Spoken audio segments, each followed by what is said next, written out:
Hey, good afternoon, everyone. This is TrackMan44. I'm going to talk just a little bit for a good friend of mine. His name is Dave. His channel is RCAF Polar Express, and he's talking about the potential danger of having your 3-point arms flip up in the air because there's no down pressure on those whenever you're pulling a trailer loaded with wood, rocks, or whatever, especially going downhill to where the center of gravity of your whole rig changes pretty dramatically as you're going down that hill, and have a tendency to cause the back of the trailer to drop down and shoot the tongue of the trailer upward, forcing this up into the air.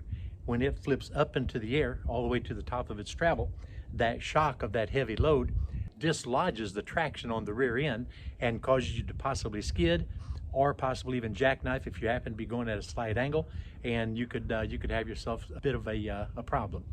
That's another reason why you should always, if you're on a hillside and you're tugging anything at all, you want to be in four-wheel drive so that you can use your all four-wheel gearing whenever you apply your brakes to assist you in stopping.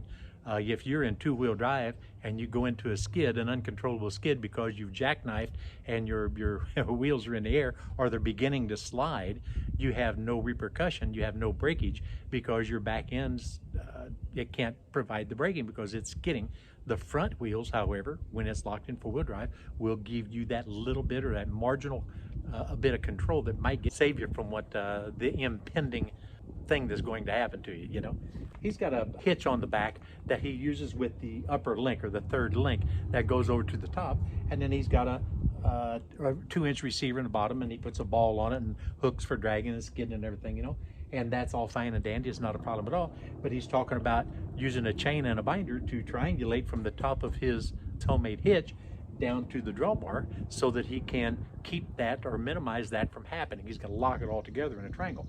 And I just merely commented that I had a different way of doing it. So anyway, that's what I'm doing the video, is I'm just giving him an idea of what it is that I've done. Now this is a B3030 Kubota, and I've got a standard 26-inch 8-in or 9-in or 2-in Ford or Ferguson, any of those standard tractors. This is a drawbar that will work with those guys. And you know that if you just hook your drawbar, an implement of this drawbar, it's going to want to spin because there's no way to lock this from rotating. They make different things that slide over the top, that latch them into place. You know, there's different companies make aftermarkets, and you can do them multitude of ways. But what I've done on this particular one here, and I've done several different ways, is I've welded me 2-inch strip right here that ties all the way into the drawbar here with some 7/8 bolts, and then underneath that flat iron, I welded a second flat iron to create that strength. You see what I mean by creating that T, and then that combined with the stabilizing bars off of an 8-in or 9-in Ford that match the drawbar, is what triangulate mine and keep mine from getting out of control in whatever the case may be. This here has nothing to do.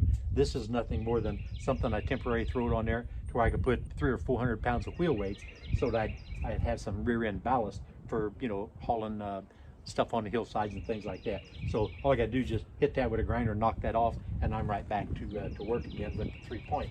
I don't use a lot of 3-point implements on this. I don't change that very often, so I'm not even too concerned about it at all. I've got other tractors for that kind of stuff. But at any rate, this is, like I said, this is entirely for Dave, so that he can see that the standard stuff works in my application. This won't work in his application because he's using the upper link, or the third link, from there up to the top of his homemade lift. He could possibly use these standard stabilizing bars by turning them upside down and putting the flat end here up at the top on a longer pin that goes to the outside with his upper link in the middle. He'd have one stabilizing bar on this outside and on the outside of the other side, and this other end here that has the bend on it would be inverted, and it would be out here facing outward. Okay, it would be a little bit awkward possibly, and I might have a tendency to shim that right there with several washers so that there wouldn't be any flop and slop in it. Yeah, I think he could adapt those to use, or I think he's got a good idea going for his application, and that's going to be his chain and small binder, and I'm kind of waiting to see that, because he was promising to get that done within a short period of time. A lot of people say that, you know, you should hook your trailer on the factory drawbar and all that, and you can, sure, it's no problem. But that short coupled factory drawbar has a tendency to interfere with your turning radius, you know, especially if you're out in the woods. Like I'm in the woods all the time with these things, and you got a trailer behind it. You want to be able to maneuver, get around as quickly and easy as you can, and I need my turning radiuses as short as I can. I would like to be able to turn completely 90 degrees and beyond. So by putting this setup on here with this 1/2 inch plate, again, this is just a little 30 horsepower tractor. Ain't nothing I'm gonna hook onto that's gonna do any damage to a piece of 1/2 inch plate here or a 1/2 inch iron in there. But by using this here, I can turn all the way around beyond 90 degree to where my tongue can be right here. So you'd be surprised. You think, oh, that doesn't make that big a deal. But you get out in a real tight spot in the woods, it makes all the difference in the world, trust me. I've been there, done that. I even got a t-shirt.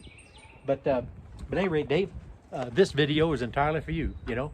Kind of like old Joe, whenever I looked at the, what was that? That was a 3-wire Delco alternator, I think. I made that little video for Joe so that maybe it would help him. Turned out that wasn't his problem. This video is for you, just so you can see one of the variations that I've done. And like I say, I've done several, you know. Don't have any of them here now, you know, they're at other places. But at any rate, this works for me. So you know what? This ain't a very long video at all.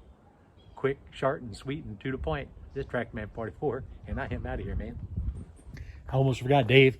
I gotta throw my wheel weights back on there, doggone it. These, by the way, are Kubota front weights.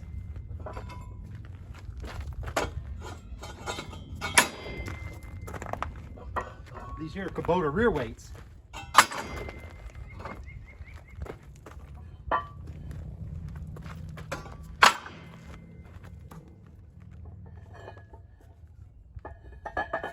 This is Massey Harris wheel weight.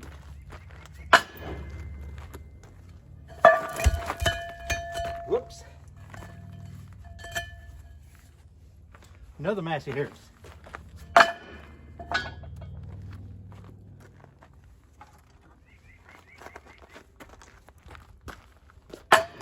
Big one there's a Ford. You know, it ain't too pretty, but it's quick, it's simple, it does everything I need to do, you know. This time I'm serious. It's Trackman 44. I am out of here.